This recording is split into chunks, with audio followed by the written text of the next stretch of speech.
Hello, I'm Michael Finn, holistic exercise and lifestyle coach with Finn Fitness and Wellness.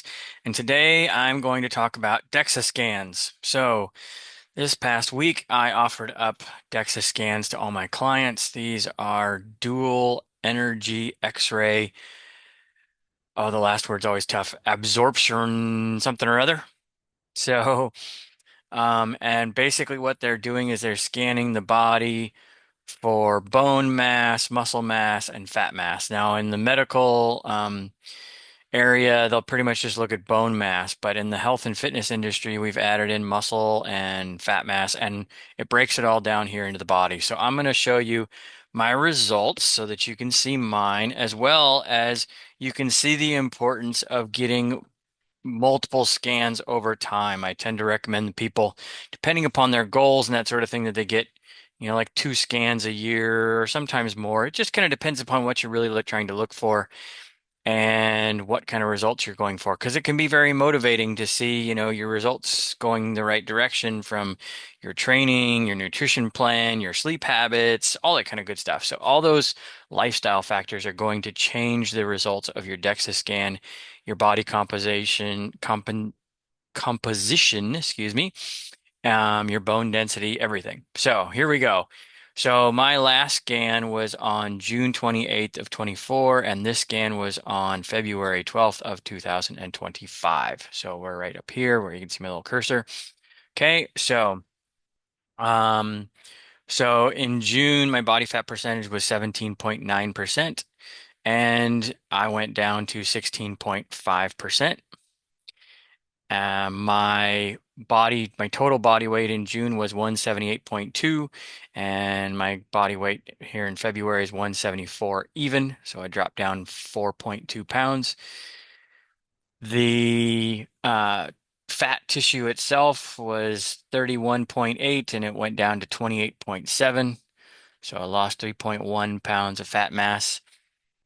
And then lean mass went from 138.7 to 137.7, and bone density went from 7.7 to 7.6. Now, I want to say something before I even get any farther into this. Looking at a DEXA scan, you want to take the person that you are looking at, their goals and who they are, how old they are, all that other kind of fun things into account to see what kind of results they are trying to produce. Okay, so I am a long jumper and I am a sprinter. So my whole thing is power to weight ratio. So I want to be as light as I can, yet as lean as I can and as strong as I can. So I want to lose, fat if I can, but I don't want to lose muscle if possible. Okay. And as we get farther into this, you'll see how I'm actually quite happy with these results. All right. So now if we go over here on the left, you can see the scan. I'll scroll down here for a quick second so you can see all the way to the bottom. So you can see the whole scan of the body. So the blue is the fat, the red is the lean muscle mass, and the white is the bone.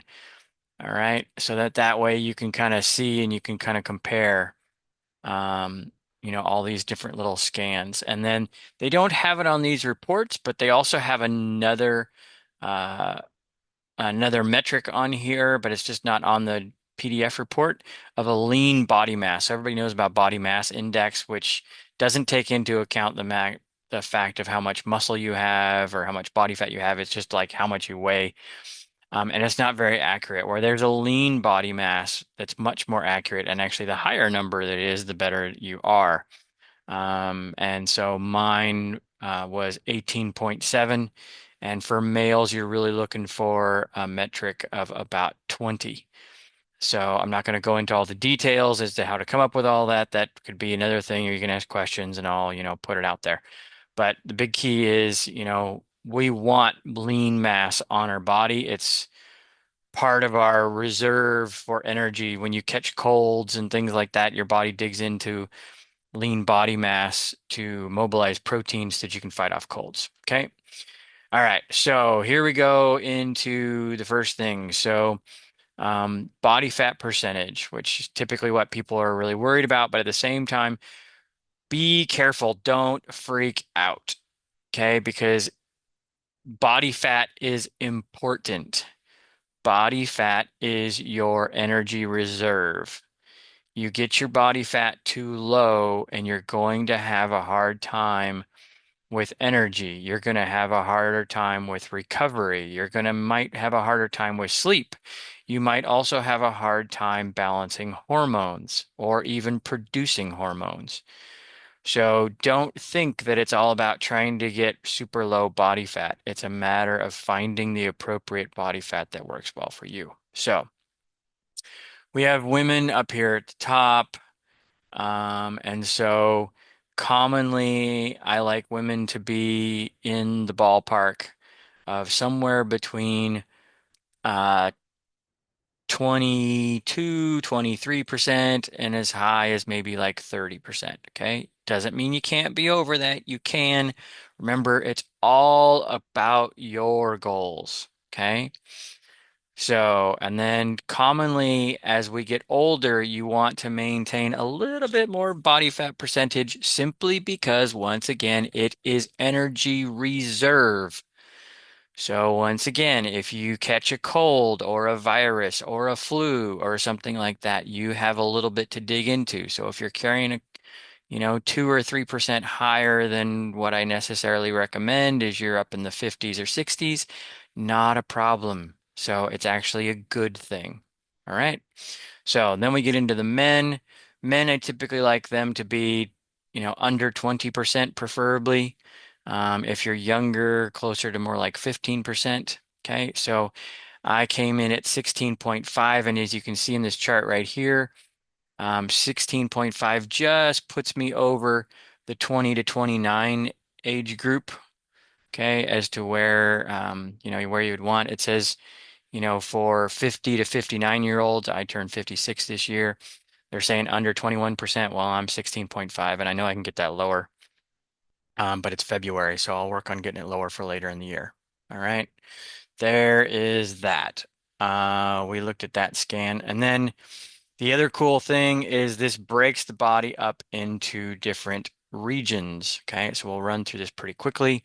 So the arms are 15% body fat with a total mass of 22.2 pounds, 3.3 pounds of fat mass, 17.8 pounds of lean mass, and a bone mass of 1.1. All right. And it doesn't put my old results on here for this particular metric, but I have old results too so that I can see it. But you'll see it at the bottom. This is why multiple reports are great because you'll get all these in the bottom. Okay. So there's the legs at 16.6, 69.4, 11.7, 54.6 pounds of lean mass, and the bone mass. You can see how high my leg bone mass is because I'm a jumper and a sprinter. Okay, and all of the rest of it as well. Okay, there it all is because I'm going to go over that again farther down. Okay, so there's that section. So then as we drop down below that, we get into the separating the body out into, well, over here, and we'll start over here on the left. They kind of put up a an resting metabolic rate, RMR. So over here at the left bottom of the screen. And so where they estimate if you're not really doing a whole lot, you're not super active, that this is roughly about how many calories you're going to burn. It's a total guess in all reality. Everybody's different. Everybody's got a different metabolism. Everybody's producing different hormones. Everybody's under different levels of stress. All those things have a huge factor. So as an example, my old number in June that they recommended was 1,721 calories per day as a resting RMR, and now down to 1,711 because I'm slightly lighter. Okay. So, but basically, even on an active day, I really only consume about anywhere between 1,800 and 2,000. So I don't really consume much more than that because I don't really, need to. So on, regular active day. When I'm competing, it's a little bit different. But that's only on, competition day, and that's it. Because I'll be competing all day long. All right. And then we have the breakdown of the android section of the body for um, uh, for body fat percentage. And so you can see that I went down. I was at 18.6 and now I'm at 16.3. Okay. And this is just the abdominal region. So this is from the bottom of your rib cage to the top of your pelvis. So it went down by over 2%. And I'll explain why this is important in just a second. Then you have your goinoid section, which is basically your hips and your upper thighs. And that went from 21.9% to 19.1%. Okay. And then they've got a ratio between the two over here, which I'm still at 0.85. So things of why this is important. So if males are carrying a lot of excess body weight more around their hips and their thighs, it's showing that possibly that their hormones are shifting with lower testosterone levels and higher estrogen levels, okay? Because women tend to carry more weight around their hips and thighs, okay? So it can be an indicator of that. So if you see a bigger imbalance here than say mine is, might want to get some hormonal testing and see where your hormones are at. Okay, so but it's, kind of an important thing to look at.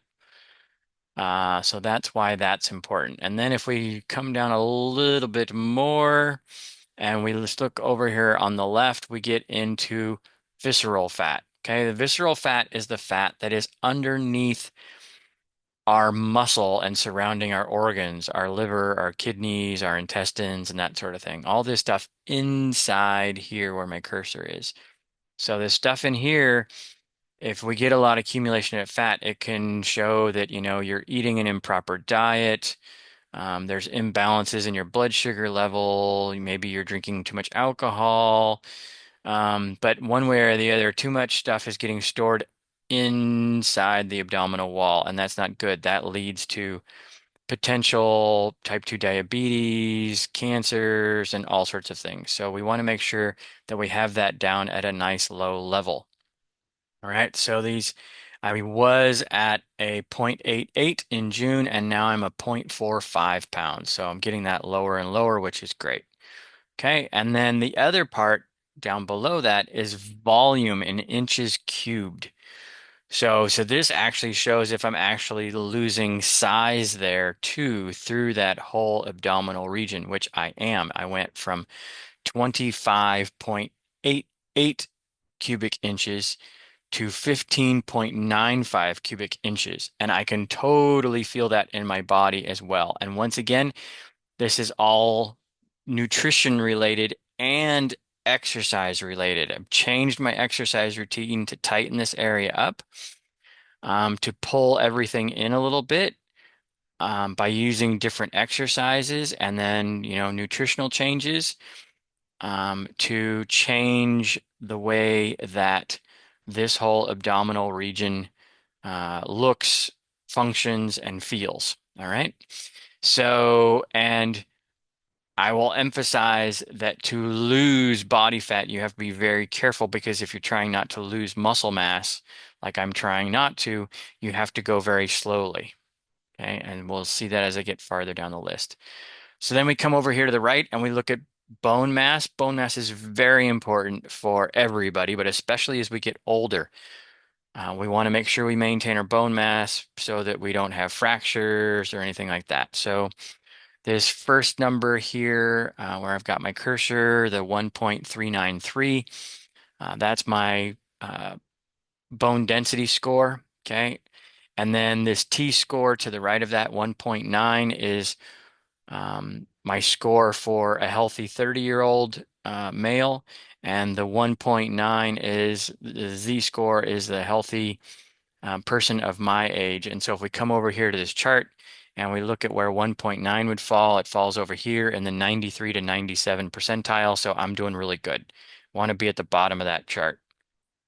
Okay, so if you're up here at the top, scoring, either in the negatives or even in the zeros or something like that, that's not where you want to be. You want your bone density to be, higher up on that table.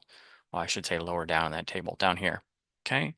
So bone density really good. That's because I'm jumping, I'm sprinting, I'm running, I'm doing resistance training, and I eat really good. I eat plenty of protein, and I have soup and drink bone broth and all that kind of good stuff. So now let's move down here, and we're going to get into, it's going to separate the body out into sides, and especially like regions of right side and left side. So with this chart, I don't look so much at the totals.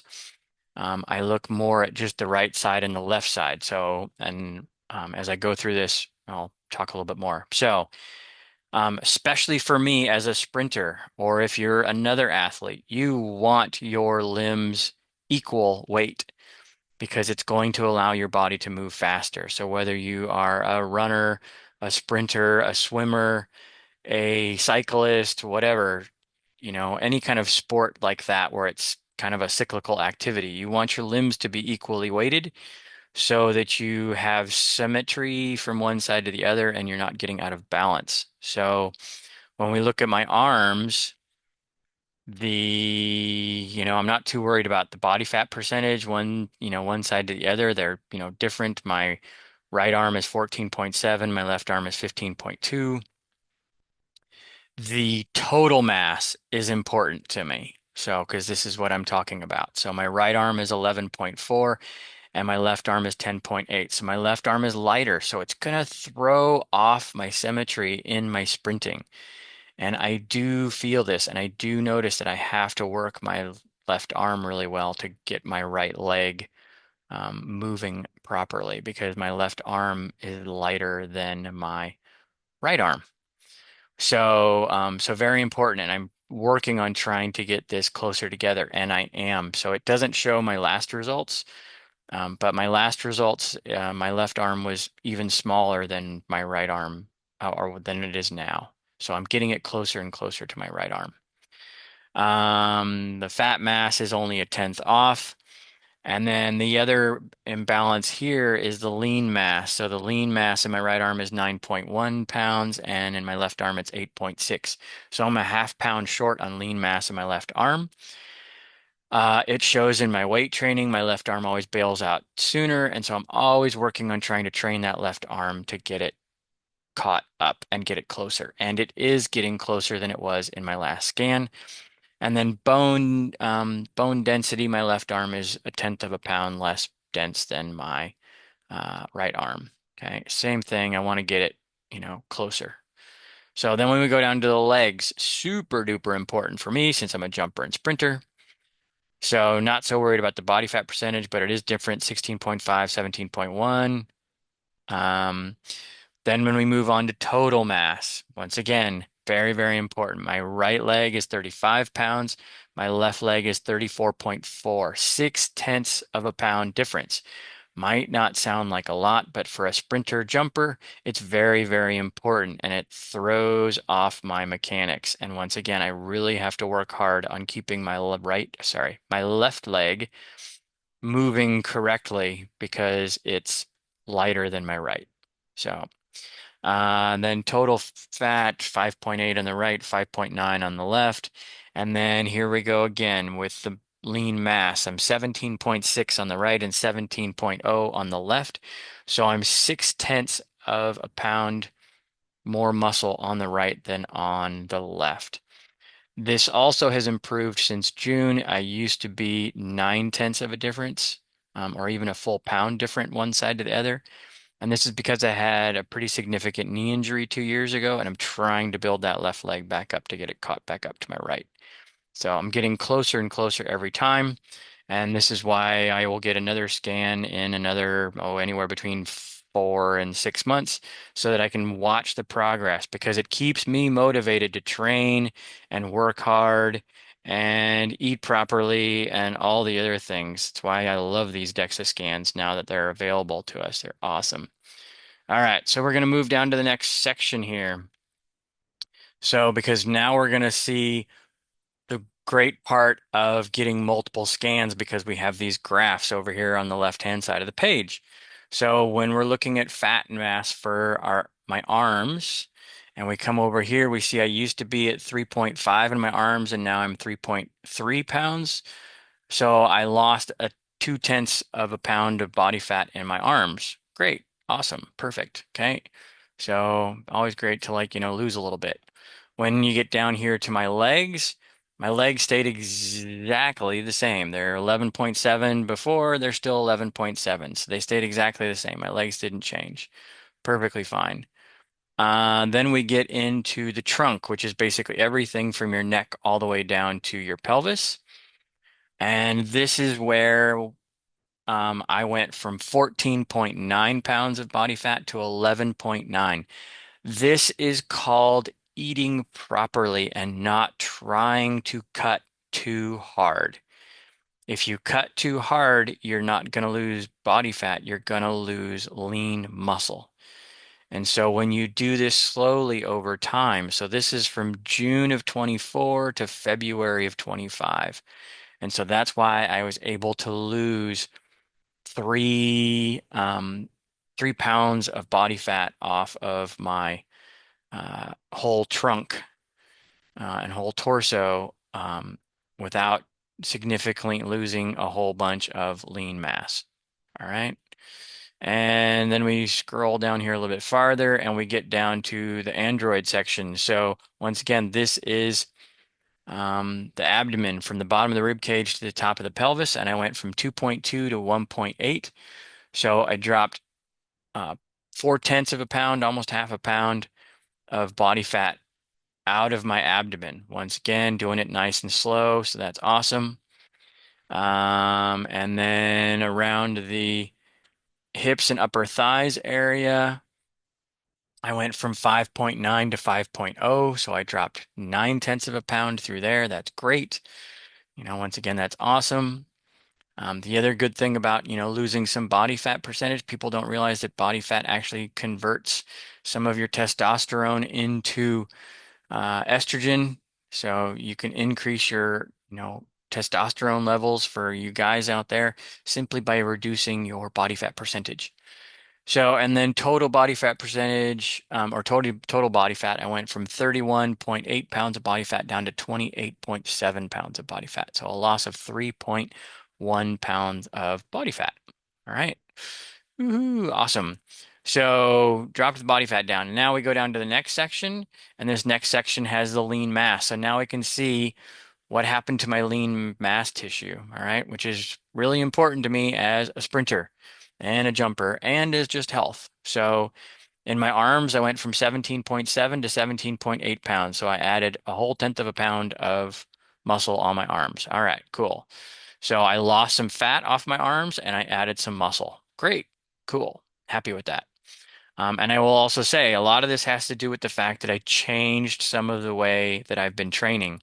And so I can see, like I see this in my clients too. I'll have a client that will quit doing their upper body training and they'll only train their lower body. And you'll see that they lose muscle mass in their upper body and they gain mass in their lower body. Or I got another client that spent a lot of time, doing a lot of upper body stuff to try to add mass into the upper body and it worked. And you can totally see the results. So it's not just in like the weights that you're lifting, but you can actually see what's changing. Whereas I've also had other people that tried to do the same thing, but they did it in not necessarily the best way. And they thought they were gaining, muscle in their upper body, but they're actually gaining fat because they were overeating and that was why they were getting bigger. It wasn't because of their, training program. All right. So legs, really important for me. I do not want to lose muscle mass in my legs. And because I was getting smaller, I was a little worried that I was losing mass in my legs. My shorts and my pants were fitting a little looser, and I was like, oh boy, I really hope my training is not allowing me to lose muscle mass. But it wasn't. I went from 53.8 to 54.6. So super excited, gained 8/10 of a pound of muscle in my legs. Yes, sweet, exactly what I wanted. And like I said, um, also balanced out my legs a little bit more. So that was awesome. And then in my trunk, I actually went down a little bit. I went from 60.6 to 58.6, so I lost 2 pounds of muscle in my trunk. I know why that is. It's because I changed the way that I was training and the things that I was doing. And it's perfectly okay to me because um, I'm a sprinter and jumper and stuff like that. So it's all right, no big deal. I'm still just as strong. I just lost some mass in particular areas.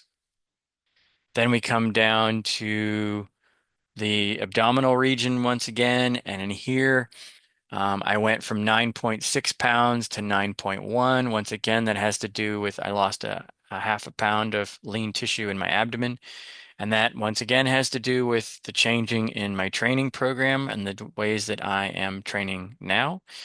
And then around the uh, hip region, hips and upper thigh area, once again, very important. I do not want to lose muscle around my hips, and I didn't. 21.1 to 21.1, lost none. So perfect, because that's the power of jumping and sprinting. And then total, I dropped down just a little bit. Like I said, I went from 138.7 to 137.7. So overall, I lost 1 pound. But that 1 pound loss came out of my trunk, basically. And I added onto my legs. So as a sprinter jumper, that is exactly what I want. So when you're looking at these DEXA scans, you need to take into account who the person is. If I'm looking at some 60 plus female client who just is a grandparent and they want to take care of their grandchildren and stuff like that, I'm going to look at it completely different than I am for myself or for anybody else. If I'm looking at a 30-year-old female who wants to start having children and have a family, I'm going to look at it completely different than anybody else. If I'm looking at an athlete of another type, say I'm looking at a power lifter or an Olympic lifter or a softball player or whatever else, any kind of athlete, I'm going to look to see, where do we want to change things. So depending upon what kind of goals they have. And this is why multiple scans are great, but you don't want to be doing them super frequently because it might make you a little depressed because changes are a little bit slow, especially if you're in your 50s like me, you have to be careful. If you're in your 20s, you can make changes much quicker. Okay. So that's my DEXA scan result. If you have questions, don't hesitate to reach out to me.